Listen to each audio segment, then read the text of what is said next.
आज height and distance का part 2 करने जा रहे हैं हम। और पार्ट 1 में हमने क्या पढ़ा था? पार्ट 1 में हमने इसके बेसिक्स पढ़े थे, इसकी ट्रिक्स पढ़ी थी, इसके कॉन्सेप्ट को पढ़ा था। तो अगर आपने पार्ट 1 नहीं देखा तो पहले पार्ट 1 देख लो, ताकि पार्ट 2 में आपको कोई प्रॉब्लम ना हो, क्योंकि यहाँ क्वेश्चंस बहुत जल्दी जल्दी सॉल्व होंगे और आप भी कमेंट करके साथ साथ में बताओगे कि आंसर क्या होगा। और ये क्वेश्चंस हम करेंगे Delhi polytechnic maths practice book से, जिसका PDF भी आपके लिए अवेलेबल है और जो आप कहाँ से डाउनलोड कर सकते हो? इंस्टामोजो ऐप से, या उसका लिंक भी आपको वीडियो के डिस्क्रिप्शन में दिया हुआ है। तो स्टार्ट करते हैं आज का फर्स्ट यानी 5th question. The upper part of a tree is broken. पेड़ का ऊपरी हिस्सा टूट जाता है। And the top of the broken part is inclined 30 degree with the ground. और जो टूटा हुआ भाग है वो ग्राउंड से यानी ज़मीन से 30 डिग्री के ऊपर झुक जाता है ज़मीन पर। ओके, उसके बाद क्या लिखा है? If the top of the broken part is at a distance 40 metre from the root of the tree. जो टूटा हुआ पार्ट है वो पेड़ की जड़ से उसके रूट से कितने मीटर दूर है? 40 metre. Then height of the tree is. तो मान लो कुछ इस तरीके से एक बड़ा सा पेड़ था, ये एक पेड़ था और ये इसका ऊपर वाला हिस्सा ये टूट गया। मान लो ये ऊपर वाला हिस्सा टूट गया।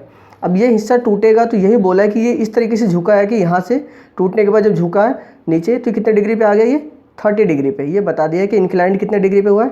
30 डिग्री पे। दैट मीन्स ये पार्ट और ये पार्ट सेम होगा। जो ऊपर वाला पार्ट होगा, जितना ऊपर से टूटा होगा, वही पार्ट तो नीचे 30 डिग्री पे इंक्लाइंड हुआ है। और ये रूट, ये पेड़ है, ये पेड़ की जड़ है रूट, तो इससे ये 40 मीटर दूर है। क्लियर है?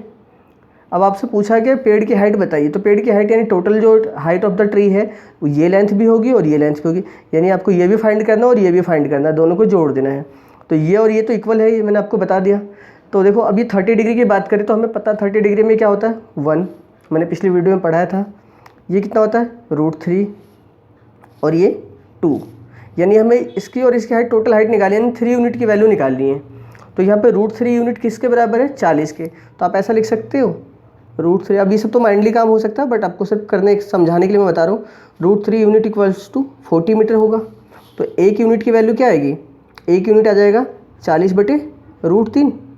ये से डिवाइड हो जाएगा तो 1 यूनिट की वैल्यू निकल जाएगी। और आपको निकालना है कितने यूनिट की वैल्यू? इन दोनों का टोटल निकालना है, तभी तो टोटल पेड़ की हाइट आएगी। तो ये टोटल कितना है? 3 यूनिट। यानी कि अगर आप 3 यूनिट की वैल्यू निकालोगे तो आप क्या कर दोगे? 40/√3 को 3 से मल्टीप्लाई। अब इससे एक डिवाइड होगा तो कितना आएगा? √3, क्योंकि 3 को हम क्या लिख सकते हैं? √3 इंटू √3 क्या होता है? 3 तो होता है ना। तो वही किया हमने, √3 इंटू √3 क्या होता है? 3 होता है। तो हमने इसको डिवाइड किया तो क्या बचा? √3। अब इसको मल्टीप्लाई करेंगे 40/√3। अभी बेसिक चीज़ मैं आपको समझा रहा हूँ इसलिए टाइम लग रहा है। अगर यही आपको पता है तो आपके लिए क्वेश्चन सेकेंडों का है, सिर्फ क्वेश्चन पढ़ने में ही टाइम लगेगा, उसके बाद आप बहुत जल्दी कर सकते हैं। ओके, चलिए नेक्स्ट क्वेश्चन देखते हैं और स्पीड बढ़ाते हैं, आप साथ में कमेंट करना। चलो जल्दी से इस क्वेश्चन को पढ़ो और कमेंट करो कि आंसर क्या होगा।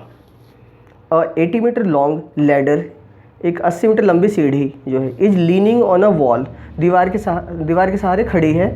If the ladder makes an angle of 45 degree, और सीढ़ी जो है कितने डिग्री का एंगल बनाती है? 45 डिग्री का, विद द ग्राउंड।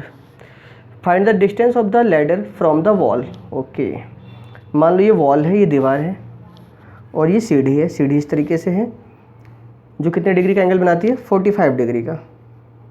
ओके, तो जो सबसे पहले मैंने आपको बताया वो चीज़ें ध्यान रखना। ये 90 डिग्री होगा, ये 45 है तो ये भी 45 होता है। जब दोनों सेम है एंगल तो उस केस में ये 1, 45 के केस में ये 1, और ये कितना बताया था मैंने आपको? √2, याद है? हाँ। और लैडर की जो लंबाई है, सीढ़ी की लंबाई वो कितनी है? 80 मीटर।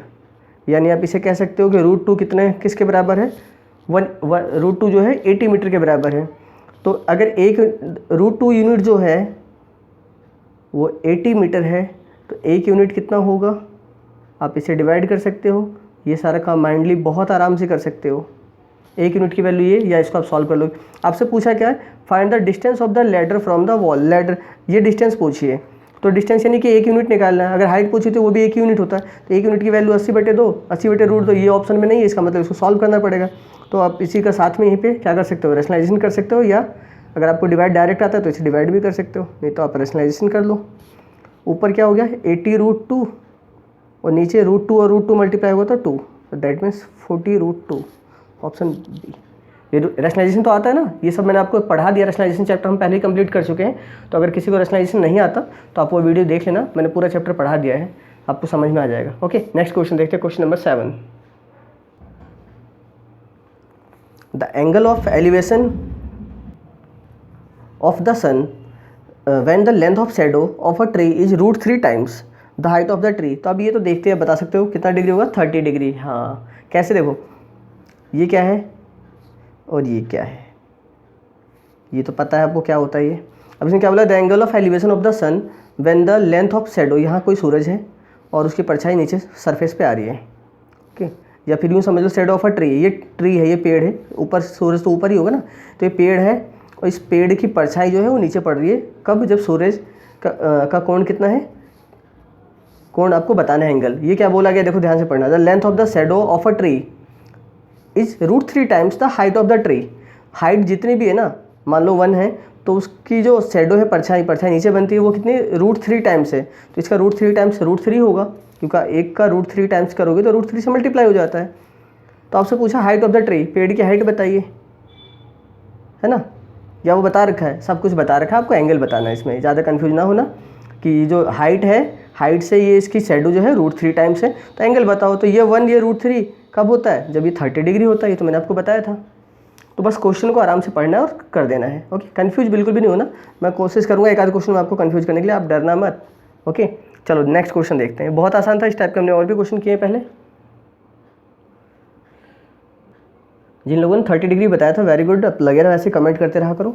चलो नेक्स्ट क्वेश्चन देखते हैं। A and B are standing on ground 50 metre apart. A और बी जो हैं वो 50 मीटर दूर आपस में खड़े हैं, यानी ए और बी की डिस्टेंस कितनी, 50 मीटर।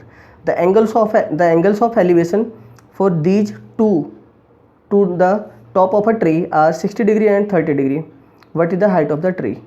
मान लो ये ए है, क्या है, ए पॉइंट है और ये बी पॉइंट है, इनके बीच की दूरी कितनी है, 50 मीटर। ओके, और इधर कोई पेड़ है, इस साइड भी पेड़ बना सकते हो आप, इस साइड भी बना सकते हो, जिस साइड आपका मन करे। ये कोई ट्री है और इसके लिए एंगल ऑफ एलिवेशन जो बनता है वो क्या बताया, 30 डिग्री और 60 डिग्री। तो आपसे बताना है पेड़ की हाइट बतानी है, ये हाइट पूछी हुई है h। तो ये तो आपको मैंने बताया था इस टाइप के डायग्राम के लिए। 30 डिग्री और 60 डिग्री के केस में क्या होता है, h = d/2 √3। तो डायरेक्ट अप्लाई कर सकते हो ना, कितना हो जाएगा देख के बता सकते हो कि इसका आधा करोगे तो 25, ये तो सिर्फ ऑप्शन से देख के हो जाएगा, 25 और √3। ऑप्शन ए करेक्ट होगा। बुक में ये बाय मिसप्रिंट या बाय मिस्टेक कह सकते हो, उसका ऑप्शन सी लिखा है, उसे आप सही कर लेना, करेक्ट कर लेना। ओके, ऑप्शन ए करेक्ट होगा। क्लियर है ये वाला कॉन्सेप्ट, ये तो आपको मैंने बता दिया था कैसे होता सारा, तो आप इससे आसानी से सॉल्व कर सकते हो। ओके, चलो नेक्स्ट क्वेश्चन देखते हैं। अगर किसी को ये वीडियो समझ नहीं आ रही हो तो आप पार्ट 1 जरूर देखना, आपको समझ में आ जाएगी, क्योंकि जिन लोगों ने पार्ट 1 नहीं देखी होगी हो सकता है उनको प्रॉब्लम हो रही है इस वीडियो में। A tree is cut partially and made to fall on ground.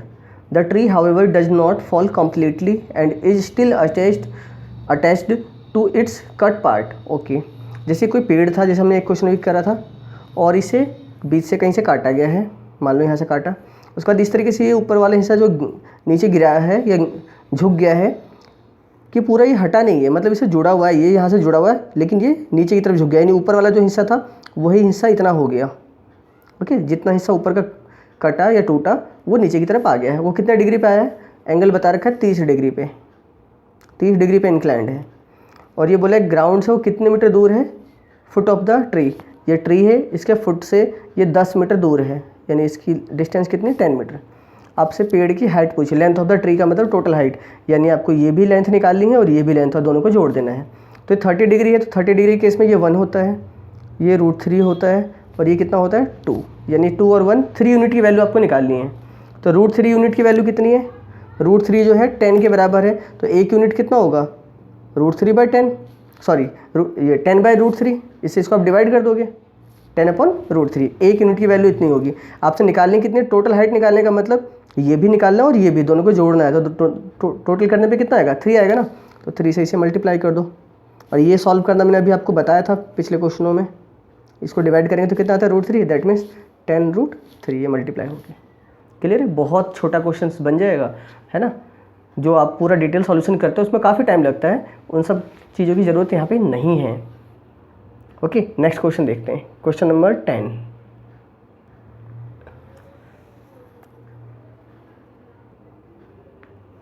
The angles of elevation of the top of a tower from 2 points situated at distances 36 centimeter, 36 meter and 64 meter from its base and in the same straight line, okay, and it are complementary.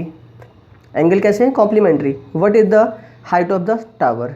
तो ये जैसे कोई tower है और इससे इसके tower के bottom से 2 पॉइंट है, एक पॉइंट यहाँ हो गया और एक इससे आगे।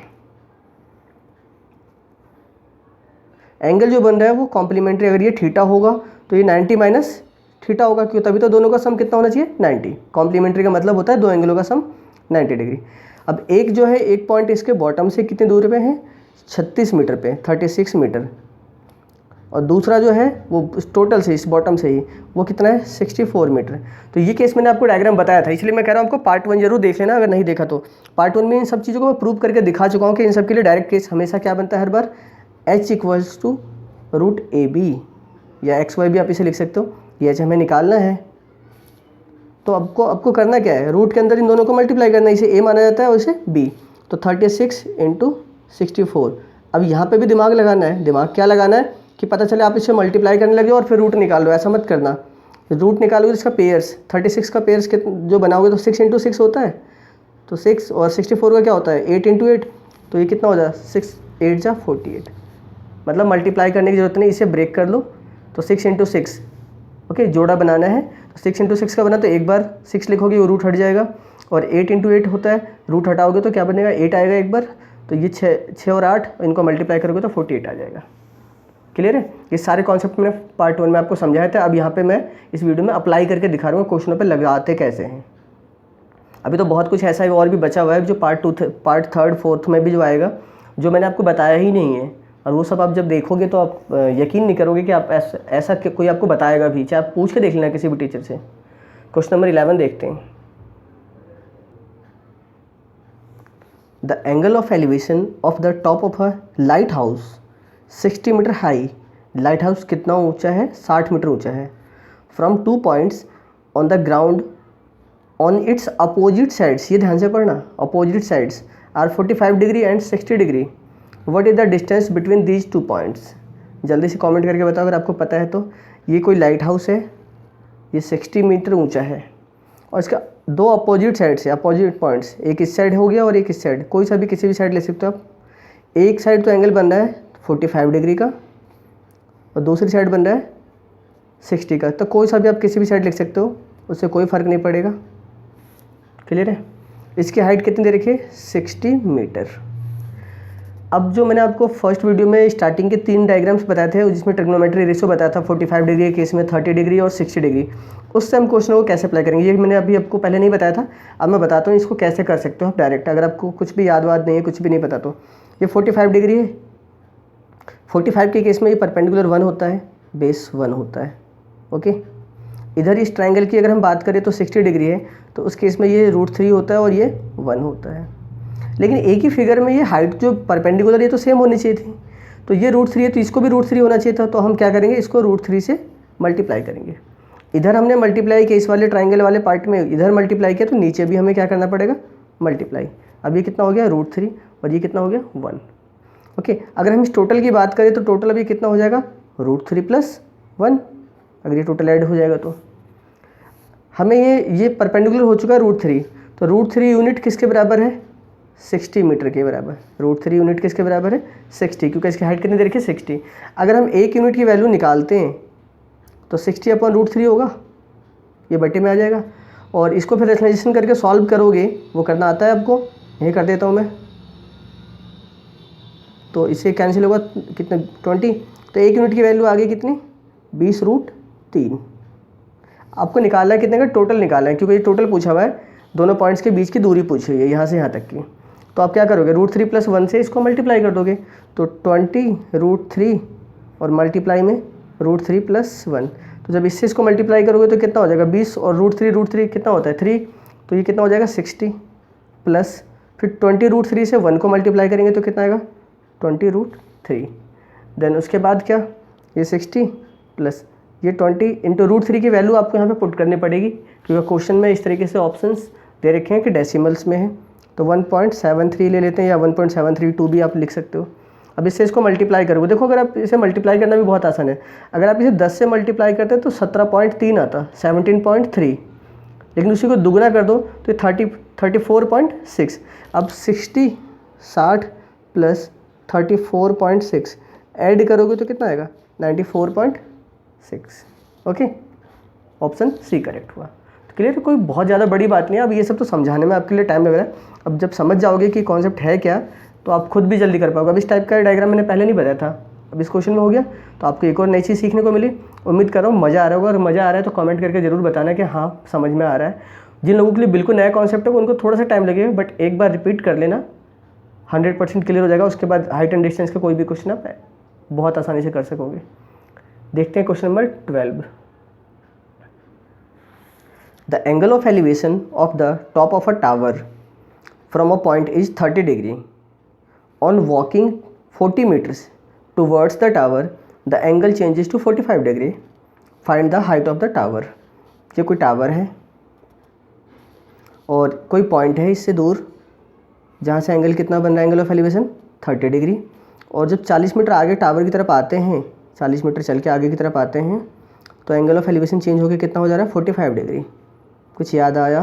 पिछली वीडियो में बताया था मैंने आपको कि 30 और 45 डिग्री के केस में अगर आपको हाइट निकालनी है, इसको हमने डिस्टेंस से डिनोट किया था, तो h इक्वल्स टू क्या होता है d/2। ये तो हर बार ही होता है इस टाइप के फिगर में, और यहाँ √3 + 1 देखते ही टिक कर दोगे आप। तो ये 40 है नहीं है 40/2 √3 + 1, कौन सा ऑप्शन होगा जल्दी बताओ, कमेंट करो। ऑप्शन सी करेक्ट हो जाएगा। क्लियर है, मज़ा आ रहा होगा ना। अब ये सब क्या है कि अब देखो इसमें कुछ सॉल्यूशन करने की जरूरत है, इसको डायरेक्ट मैंने ये कहाँ से आया था कैसे आया था सब प्रूव करके बताया हुआ है आपको, तो आप कर सकते हो। और नहीं तो फिर आप वो स्टेप भी लगा सकते हो जो मैंने आपको पिछले क्वेश्चन में बताया। कैसे दिखाता हूँ मैं आपको करके।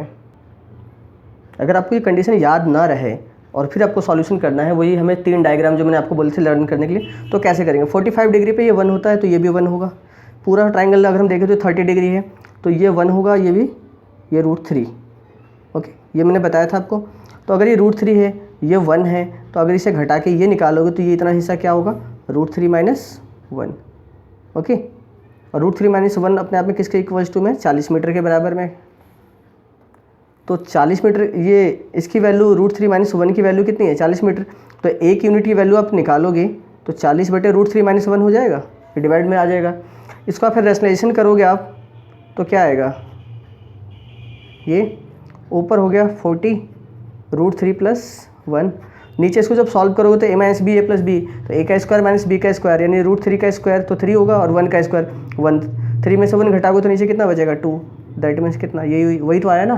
तो ये इतना सॉल्व ना करना पड़ेगा डायरेक्ट, इसलिए स्टेप मैंने बताया था आपको, आप इसे लर्न कर सकते हो। ओके, बाकी अगर ये याद ना हो तो इस तरीके से जैसे कन्वर्जन मैंने आपको बताया कि ये 1 30 डिग्री के केस में ये 1, ये टोटल √3। अभी दोनों हाइट सेम है, हाइट तो सेम ही होगी दोनों इस फिगर की, चाहे हम छोटे ट्रायंगल की बात करें या बड़े ट्रायंगल की। तो अगर ये सेम है तो कोई प्रॉब्लम नहीं है, बस इससे हमें ये कैलकुलेट कर लेना है। तो टोटल पार्ट √3 है, तो 1 घटा देंगे तो ये वाला आ जाएगा। उसके बाद ये अपने आप में किसके बराबर 40 के, तो 1 यूनिट की वैल्यू निकालोगे तो 40 को इससे डिवाइड करोगे, उसके बाद आगे सॉल्यूशन बहुत ईजी है। ओके, चलो नेक्स्ट क्वेश्चन देखते हैं। अ मैन ऑन क्लिफ का मतलब चट्टान होता है, और man on cliff to observes fishing trawler. Fishing trawler जो होता है आपने देखा होगा, जो मछली पकड़ने का जो आप यंत्र कह लो इसे, या एक बाउल कह ले, मतलब एक बर्तन टाइप में, एक वेसल बोल सकते हो। Fishing trawler at angle of depression, मतलब इसे हम जाल के टाइप में जो बोलते हैं ना, मछली पकड़ने का जाल जो होता है आपने देखा होगा। अब गूगल पे सर्च करना फिशिंग ट्रॉलर, फिर उसकी इमेज देखोगे आप अपने आप समझ जाओगे होता क्या है। A man on cliff observes fishing trawler at angle of depression. मैंने आपको बताया था एंगल ऑफ एलिवेशन लिखा और डिप्रेशन हमारे लिए कोई फ़र्क नहीं पड़ता, हम उसे एज्यूम क्या करेंगे एंगल ऑफ एलिवेशन हमेशा। कॉम्पिटिटिव एग्जाम में अगर आप अकेडमिक के लिए करें तो आपको डिप्रेशन एंगल बना के दिखाना पड़ेगा। Of 30 degree which is approaching the shore to point. Okay, 6 minute later the angle of depression of the trawler is found to be 60 degree. Find the time taken by fishing trawler to reach the shore, किनारे पर तक पहुंचने के लिए। मान लो ये चट्टान है, ये क्या है, ये क्लिफ है, ये उसका किनारा, इधर है क्या है, इधर ये फिशिंग ट्रॉलर है। ओके, क्लियर है। अब ये यहाँ से जो एंगल इसका बन रहा है वो 30 डिग्री का एंगल है। ये क्लिफ पे इसके ये जो है फिशिंग ट्रॉलर है, ये जो कंडीशन बताई गई, ये यहाँ खड़ा है, यहाँ से इसका एंगल कितना बन रहा है 30 डिग्री। लेकिन जब ये 6 मिनट बाद आगे चल कर आता है, 6 मिनट ये यहाँ से यहाँ आ जाता है, ओके, तो फिर ये एंगल चेंज हो जाता है और कितना हो जाता है 60 डिग्री। वैसे तो आपको बोला गया था इसमें एंगल ऑफ डिप्रेशन बताने के लिए, यहाँ से ये बनाने के लिए, बट उसकी हमें ज़रूरत नहीं थी क्योंकि वो अल्टरनेट एंगल से बराबर ही हो जाता है। यहाँ से यहाँ तक में लगे 6 मिनट, यहाँ से यहाँ तक में कितना मिनट लगे, क्योंकि वो तो फिशिंग ट्रॉलर तो यहाँ तक पहुँच गया है, यहाँ से यहाँ का बताना है। अगर वो पूछता कि टोटल कितना टाइम लगा यहाँ से यहाँ तक का, तब आपको ये टाइम और ये टाइम दोनों जोड़ना होता, ध्यान रखना। तो क्वेश्चन थोड़ा सा चेंज होगा और आप एग्जाम में गलत कर आओगे। अब इसके लिए भी 30 डिग्री 60 डिग्री वाले केस में मैंने बताया था, लेकिन आपको हाइट निकालना बताया था। अब आपसे पूछा कि टाइम पूछ लिया, तो कर तो हम वैसे भी सॉल्व कर सकते हैं, लेकिन उससे भी आसान है। अगर जब कुछ हो सकता है तो मैं आपको बताता हूँ ना क्या। देखो ये 60 डिग्री है, तो ये कितना होगा √3, ये 1। ये बड़े वाले ट्रायंगल में 30 डिग्री है तो ये होता है 1, ये कितना होता है √3। तो इसको सेम करने के लिए, क्योंकि ये दोनों सेम नहीं है, तो आप इसे √3 से मल्टीप्लाई करोगे 1 को, तो ये √3 ये भी हो जाएगा। और अगर आपने बड़े वाले ट्रायंगल की साइड को मल्टीप्लाई किया है ट्रिग्नोमेट्री रेशो को, तो यहाँ भी नीचे मल्टीप्लाई करना पड़ेगा, तो ये कितना हो जाएगा 3। ओके, टोटल 3 यूनिट, ये 1 यूनिट, तो 3 में से 1 घटाओगे तो ये वाला कितना होगा 2 यूनिट। और 2 यूनिट की वैल्यू ही क्वेश्चन में कितनी दे रखी है 6 मिनट। यहाँ से यहाँ आने में कितना लगा 6 मिनट, तो 2 यूनिट 6 मिनट के बराबर। तो अगर 1 यूनिट निकालोगे, 1 यूनिट निकालोगे तो कितना आएगा, 2 से आप इसे डिवाइड कर दोगे, तो 1 यूनिट जो आएगा वो आएगा 3 मिनट। और वही तो आपसे पूछा गया है कि यहाँ से यहाँ आने में यानी 1 यूनिट जो हमारा बन रहा है ये, इसमें कितना टाइम लगा, तो 3 मिनट लगा है। बस इतना ही करना था। तो ये अप्रोच जो है, ये वाली अप्रोच जो मैंने आपको बताई है, ये हर जगह आप इस तरीके से आप पैसे कन्वर्जन करके लगा सकते हो। लेकिन अभी ये एग्जाम में तो इससे भी और जल्दी हो सकता है। कैसे, ये 30 डिग्री ये 60 डिग्री, जब भी एंगल ये डबल होगा 30 से 60 होगा, तो यहाँ टाइम आधा हो जाएगा। अगर यहाँ 6 मिनट लगे होंगे तो यहाँ 3 मिनट लग रहे होंगे, यहाँ से यहाँ तक में 100%। अगर यहाँ अगर 10 मिनट लगे तो यहाँ कितने मिनट लगेंगे 5 मिनट। अगर यहाँ 4 मिनट लगे तो यहाँ इससे आगे कितने लगेंगे 2 मिनट। लेकिन आपको एंगल ध्यान रखना होगा 30 से 60, एंगल डबल तो टाइम आधा, हमेशा ऐसा ही होता है। अब ये सब चीज़ें प्रैक्टिस करने पे आएंगी, जितने क्वेश्चनों की प्रैक्टिस करोगे और जैसे जैसे सारी वीडियोज़ को देखोगे, मैं जैसे जैसे कराते जाऊँगा, सारे एक एक करके सारे क्वेश्चन देखोगे ना आपको, तो सारे कॉन्सेप्ट क्लियर हो जाएंगे। अब इतना सॉल्व करने की जरूरत नहीं है आपको। डायग्राम बनाया, देखा आपने 30 60, अच्छा टाइम यहाँ पे अगर 10 मिनट लग रहा है तो यहाँ कितना लगेगा 5 मिनट लगेगा। टोटल टाइम पूछा होता तो दोनों को जोड़ देते हैं।